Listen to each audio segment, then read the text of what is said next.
Hi, my name is Gilbert Palacios. Today I'm going to be performing Video Skills Week 3 Intake and Output. So I'm going to go ahead and use hand hygiene. Come into the room. Hi, my name is Gilbert. I'm going to be your nurse today. And check your arm down, please.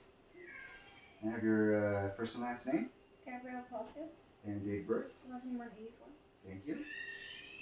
So today I'm coming in to educate you on intake and output. So the doctor has prescribed an increase in fluid intake at 1400 milliliters.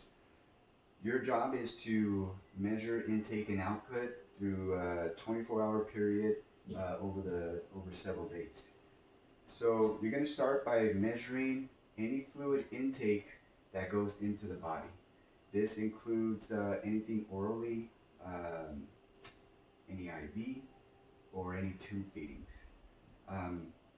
Also consider that anything orally or any fluid intake, to also record fluids that can melt at room temperature, such as popsicles, Jello, or ice cream. These are all liquids that can be recorded with your intake.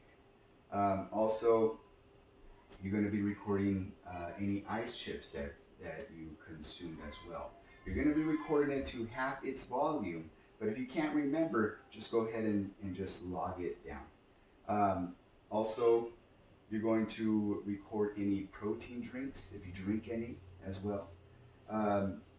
You're going to do your best to measure in milliliters, but if you cannot, just go ahead and measure in ounces. Whatever is easier for you, as long as you are recording what you're consuming.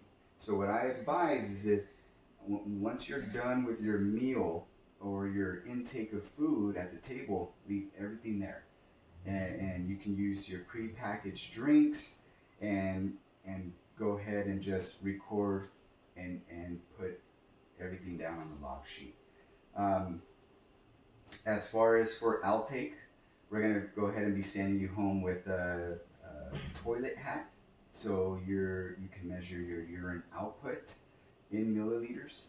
So, remember that after the measuring takes place and you got it logged down, you're going to go ahead and apply some gloves and then empty the contents into the toilet. You're also going to be measuring any output in the form of vomit, diarrhea, and wound drainage.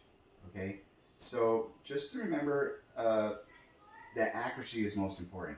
So I'm not going to tell you to do conversions and put the log sheet all in milliliters, but as long as you're logging everything down, even if it's in ounces, that's totally fine. Also, you can buy graduated cylinders, maybe at the dollar store, and that can also help you with the measuring process. It's a lot easier that way. That's what I would recommend. So after giving you some education, can you tell me what you're going to be measuring when you go home?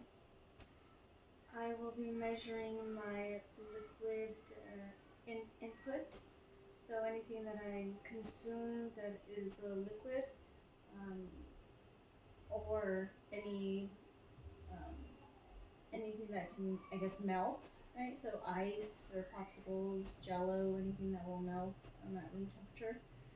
But I would record that at half of its volume. Okay. And for output, for your urine output, how would you record it, in milliliters or in ounces? Milliliters. Yeah. And the reason why, because it has a gauge in milliliters as far as how many. Toilet hat. Yeah, in the toilet hat. Oh. Yeah. So, okay, it sounds like you're good to go. And I'm going to go ahead and leave your call light nearby and make sure that the bed is in its lowest position. If you need anything, I'll be back to check on you. Okay? Thank you.